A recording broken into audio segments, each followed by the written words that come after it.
Salut tout le monde, j'espère que vous allez bien. On se retrouve aujourd'hui dans un nouveau point lecture où j'ai 5 livres il me semble à vous présenter, donc on va pas trop traîner. Le premier dont je vais vous parler, il s'agit de Ravage de Tidy Cole, donc c'est le tome 3 de la saga Les Écorchés. Je vous ai déjà beaucoup parlé du tome 1 et du tome 2 qui ont été des véritables coups de cœur, qui ont été des page turners et qui étaient vraiment des livres où je n'arrivais pas en fait à... J'arrivais pas à me décoller de ces romans. Totale addiction pour ces livres. Quand j'ai reçu le tome 3, j'ai clairement sauté dessus, mais alors littéralement quoi. C'est clairement celui que j'ai le moins aimé pour l'instant de la saga. Je dis pour l'instant parce que je me dis qu'il va forcément y avoir soit une saga spin-off, soit une suite, parce que vu la fin de celui-ci, on nous introduit un nouveau personnage. Du coup je comprends pas trop pourquoi on nous introduirait un nouveau personnage si c'est pas pour continuer. Bref, on est toujours dans cet univers très sombre et très violent de la Bratva, donc de la mafia russe et des mafias géorgiennes. Là, on est vachement axé sur l'espèce de guerre et de querelle qu'il y a entre les Géorgiens et les Russes.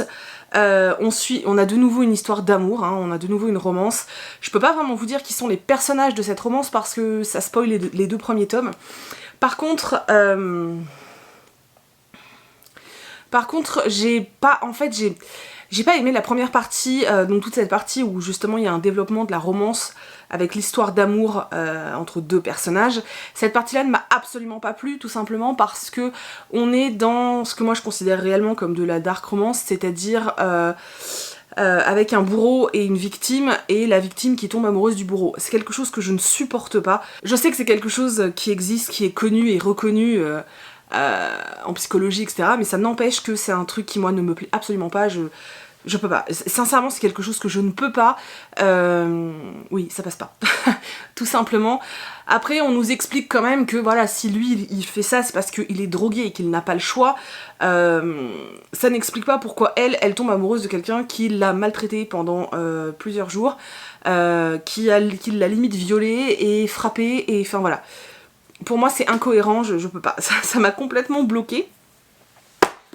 Par contre, dès qu'il y a plus cette histoire de captive et voilà, ça passe beaucoup mieux et on retrouve aussi les autres personnages, les histoires se croisent et là ça devient hyper addictif comme d'habitude.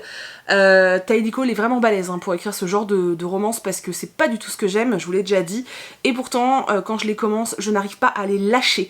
Voilà, donc j'espère du fond du cœur qu'on aura une suite, voilà, parce que j'ai très envie de rester dans cet univers très sombre et très dark. C'est très bizarre de dire ça, surtout moi qui aime la jeunesse et les trucs un peu bisounours, je sais, c'est une grosse contradiction. Voilà, j'ai d'autres romans de Tidy Cole, j'en ai un avec des bikers, mais je pense que je vais pas commencer par cela, je pense que je vais lire Sweet Home, mais voilà, donc en tout cas, voilà, c'est la fin de ceux qui sont parus en tout cas. Je vais ensuite vous parler d'un petit livre jeunesse, donc il s'agit de Sherlock, Lupin et moi, le mystère de la Dame en Noir de Irène Adler, donc c'est PD Baccalario, aux éditions Albin Michel Jeunesse. Alors déjà, l'objet livre, voilà, il est juste sublimissime, mais vraiment, enfin, il est canon ce bouquin, c'est incroyable, voilà. Alors, dans cette histoire, on va suivre Irène Adler qui part en vacances à Saint-Malo avec sa maman. Son père doit continuer à travailler. On est au 19e siècle, 1870. Donc voilà, son père doit rester sur Paris pour travailler et elle, du coup, elle part en vacances avec sa mère à Saint-Malo. À Saint-Malo, elle va rencontrer Arsène Lupin et Sherlock Holmes.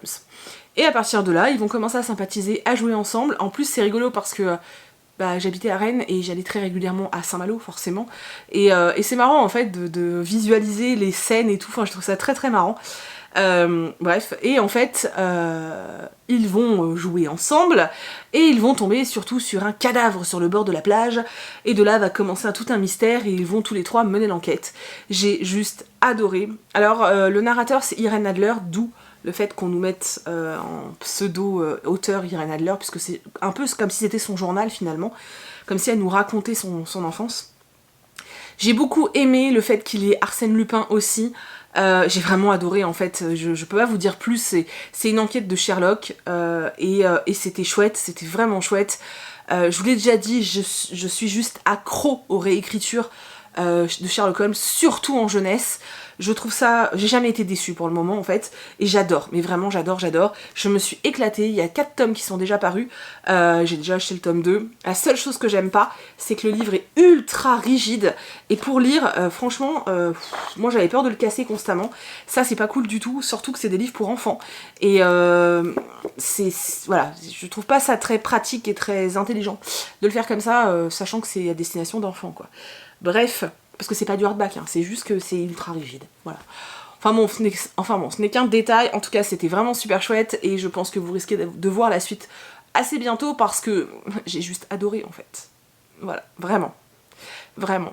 Si vous voulez en fait faire découvrir un peu l'univers de Sherlock Holmes à vos enfants, franchement foncez sur les livres jeunesse de ce type-là, parce que c'est vraiment génial quoi. Et puis, tous les livres de PD Baccalario sont magnifiques, enfin je veux dire, à chaque fois il y a un travail d'édition qui est sublime, et en plus le gars il gère vraiment trop bien en jeunesse, donc voilà, n'hésitez pas. J'ai ensuite lu Forever You, la saison 2, donc de Rose Baker. J'ai adoré, j'ai juste adoré, j'avais adoré la saison 1, je vous en avais déjà très longuement parlé. Dans cette histoire, on suit principalement 2 personnages, donc Grace et Noam. Donc Grace, en fait, elle vient d'arriver dans un nouveau lycée, il vit en Californie, elle vient d'arriver dans un nouveau lycée très très bourgeois, très élitiste et pour les gens riches en fait, sauf qu'elle, elle est boursière. Elle intègre ce lycée parce qu'elle veut intégrer derrière une très grande fac pour faire du stylisme, mais en fait elle a une situation familiale très compliquée, son papa qui était pompier est décédé, et elle vit seule avec sa mère et sa sœur, sauf qu'ils n'ont pas d'argent, et quand elle arrive dans ce nouveau lycée, de peur d'être rejetée, elle va mentir et dire qu'elle vit chez sa grand-mère qui est très riche. Donc elle va déjà baser son histoire sur un très gros mensonge, et elle va se faire des amis, bref, elle va avoir un groupe de copines. Et à côté de ça, on a Noam, qui est le beau gosse que tout le monde adore, mais qui n'a pas vraiment d'amis, en fait, qui est assez solitaire et qui a pas trop envie de se mêler aux gens. Noam a perdu son frère, dans le sens où son frère a disparu quelque temps avant. Il y a une enquête qui a été menée, mais en fait, on sait pas trop ce qui est arrivé à Noam, parce que Grace, justement, l'a vu le jour de sa disparition, il était sur un terrain de foot, plein de sang, donc elle a voulu aller chercher les secours, et quand les secours sont arrivés et sont revenus sur le terrain, Dean, donc le frère, n'était plus là. À partir de là, Noam pète encore plus un plomb. Donc, Gracie et Noam vont faire connaissance, vont tomber follement amoureux, sauf que leur relation est très mal vue, surtout par le père de Noam, qui est vraiment un gros enfoiré, je suis désolée, mais vraiment. Et surtout, Grace va aider Noam à retrouver Dean, ou à savoir en tout cas ce qui se passe. À côté de ça, on a une histoire assez chelou dans leur lycée, il y a ce qui est appelé communément le corbeau. Ça me fait un peu penser à Gossip Girl, vous savez. En gros, là, le corbeau, il crée un site internet et il balance les secrets de tout le monde. Sauf qu'en fait, il s'acharne principalement sur le petit groupe d'amis de Grace et Noam. Voilà. Donc, c'est cette histoire de lycéen qui est un peu persécuté par le corbeau, avec cette disparition où on sait pas vraiment ce qui s'est passé. Et dans le tome 2, on est beaucoup axé sur le corbeau. En fait, dans le tome 1, on était plus axé sur la recherche de Dean, en fait, qu'est-ce qui lui est arrivé. Et dans le tome 2, on est plus dans le « ok, c'est bon, on a compris, de toute façon, il pissait le sang quand on l'a vu la dernière fois, il est sûrement mort, mais on veut quand même savoir ce qu'il a, enfin, ce qui lui est arrivé ». Sauf qu'à côté de ça, le corbeau se met à balancer des choses juste horribles, et ça fout une merde pas possible, donc tout le monde veut savoir qui est le corbeau. Et on a des révélations à la fin, j'étais en mode « oh putain, je l'ai pas vu venir !» J'ai trouvé ça juste génial. Tous ceux qui ont aimé les sagas, les séries telles que Pretty Little Liars ou Gossip Girl, vous allez adorer Forever You, c'est obligé en fait, vous allez surkiffer. Donc si vous êtes adepte de ces séries-là, foncez sur ces bouquins, c'est addictif à souhait, l'auteur écrit superbement bien, en plus franchement ça passe tout seul, et l'histoire est ultra prenante, mais vraiment, je vous dis, si vous aimez ces 2 séries, vous allez adorer Forever You.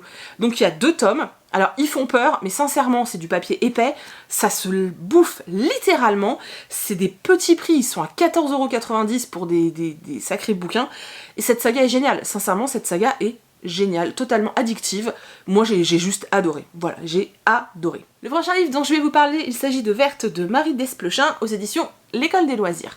J'adore cette édition, elle est superbe. Dans cette histoire, on suit Verte, qui est une enfant en fait, et qui est surtout l'héritière d'une famille de sorcières. Dans sa famille, on est toutes sorcières, et que les femmes, hein, bien sûr. Sa mère fonde de forts espoirs en Verte. Pour elle, Verte va devenir la plus grande de toutes les sorcières. Sauf que Verte, ça l'intéresse pas du tout, elle a pas du tout envie de devenir sorcière, parce que quand on est sorcière, on vit toute seule, on se marie pas, on fonde pas de famille, et elle veut pas de ça. Surtout qu'elle est un petit peu amoureuse d'un garçon dans sa classe. C'est super rigolo, c'est hyper bien fait, on a le point de vue de Verte, de sa mère, de sa grand-mère qui est une sorcière aussi, on a son pote aussi, on a son point de vue, c'est vraiment super sympa. Je me suis éclatée, c'est écrit très très gros, je pense que les enfants devraient surkiffer. Je pense qu'à partir de 8-9 ans ça le fait complètement. Il y a une bande dessinée il me semble, ou un graphique qui est de cette histoire. Il y a 2 autres tomes qui portent une autre couleur, je me souviens plus comme titre. J'ai trop envie de lire la suite, j'ai adoré, franchement j'ai adoré, j'ai trouvé la plume hyper drôle, j'ai trouvé les personnages super sympas, la grand-mère est super fun. Et voilà, moi j'ai trouvé ça super sympa. Après c'est vraiment pour les enfants, hein, mais c'était trop bien. Et ensuite, je vais vous parler de 3 de tes secrets de Julie Buxbaum aux éditions PKJ. J'ai juste adoré ce livre. Alors, en ce moment, je suis dans un trip young adult, mais de ouf. Vraiment, je suis dans un trip à fond, j'ai trop envie de lire ce genre de livre. C'est pour ça que voilà, Forever You, etc., c'est super bien passé, et celui-là, c'était trop bien. On suit Jessie qui intègre un nouveau lycée, et c'est pas forcément facile, en fait, elle a déménagé parce que son père s'est remarié. Elle qui venait du, je sais plus, Chicago, je crois, un truc comme ça, elle arrive en Californie, c'est pas du tout son trip, et puis elle arrive dans un lycée de bourgeois parce que voilà, sa belle-mère est pétée de thunes et que le lycée qui est à côté, c'est ça. Elle a le fils de sa belle-mère qui est dans le même bahut mais qui l'aide pas du tout. Elle est totalement isolée, elle arrive pas à se faire d'amis. Donc voilà, elle vit sa petite vie comme ça, mais elle le vit très mal. Elle a plus vraiment d'échange avec son père. Sa meilleure amie est très loin maintenant. Enfin voilà, elle est vraiment pas spécialement heureuse. Puis bon, sa maman est décédée il y a pas si longtemps que ça, et le fait de voir son père refaire sa vie, c'est assez compliqué. Sauf qu'en fait, un jour, elle va recevoir un mail de quelqu'un de son lycée qui va commencer, voilà, à échanger avec elle et lui donner des conseils et lui dire, tu sais, je vois bien que t'es toute seule, nanan, moi, à ta place, j'irai voir un tel, tu verras, je suis sûre que vous pourriez être amis. Ce qu'elle va faire et ce qui va s'avérer être vrai, c'est-à-dire qu'elle va commencer à sympathiser avec cette fille, et de là elle va avoir un groupe de potes, elle va commencer à rencontrer quelques personnes de son lycée, mais elle va continuellement échanger avec cette personne qu'elle ne connaît pas, avec cet anonyme en fait, par message instantané, etc. Et elle va développer un espèce d'attachement en fait à lui. À côté de ça, elle doit travailler avec d'autres personnes, elle rencontre d'autres garçons, et en fait tout le long du livre elle cherche qui il est en fait, parce que elle fonde beaucoup d'espoir sur cette relation. Alors dit comme ça, c'est complètement con, c'est complètement cucu et tout. Alors oui ça l'est, mais ça passe crème et c'était super sympa. C'est plein de bons sentiments, c'est gentil. Moi j'ai adoré, voilà, j'ai adoré parce que c'est pas complètement niais non plus. Le personnage de Jessie est super intéressant. Tout le long du livre je me disais bon, ok alors l'anonyme c'est lui. Ah non, c'est peut-être lui en fait. Et si c'était une blague, est-ce que c'est pas quelqu'un qui se fout de sa gueule? Est-ce que... C'était super sympa, j'ai adoré. Bon, je vais être honnête, aux 3/4 du livre, je savais qui il était. Après, je me suis dit, ça se trouve, arrivé à la fin, on va me faire un gros coup de truc, là, on va me dire, oh bah t'as cru, eh ben non. Mais non, j'avais raison. En tout cas, moi, j'ai passé un super moment de lecture, je l'ai dévoré en une après-midi. Je suis super contente de l'avoir lu, surtout qu'à la base, j'étais pas spécialement tentée, et c'était à force de voir des super avis que je me suis lancée, et sincèrement je ne le regrette absolument pas parce que je me suis éclatée. Voilà, donc si vous l'avez dans votre palle, n'hésitez pas à le sortir, c'est léger, ça fait vraiment du bien, et ouais, c'était vraiment cool. Donc voilà, j'ai fini de vous présenter mes 5 lectures, je suis super contente, j'ai pas été trop longue, j'espère vraiment que la vidéo vous a plu, n'hésitez pas à me dire dans les commentaires quels ont été vos derniers livres lus, quel est votre genre littéraire de prédilection en ce moment. Moi je sais que c'est assez cyclique et c'est vrai qu'en ce moment le young adult, je sais pas pourquoi j'ai trop envie de ce genre d'histoire. Donc n'hésitez pas à me dire vous dans quoi vous êtes à fond en ce moment. Est-ce qu'il y a un livre qui vous a un peu plus tapé dans l'œil que les autres? N'hésitez pas à me le dire aussi, s'il y en a que vous avez lu, etc. J'ai vraiment hâte de vous retrouver en commentaire pour qu'on puisse échanger ensemble, c'est vraiment ce que je préfère. Voilà, je vous remercie comme d'habitude d'avoir regardé cette vidéo jusqu'au bout. Je vous fais plein de gros bisous et je vous dis à demain dans une nouvelle vidéo. Salut!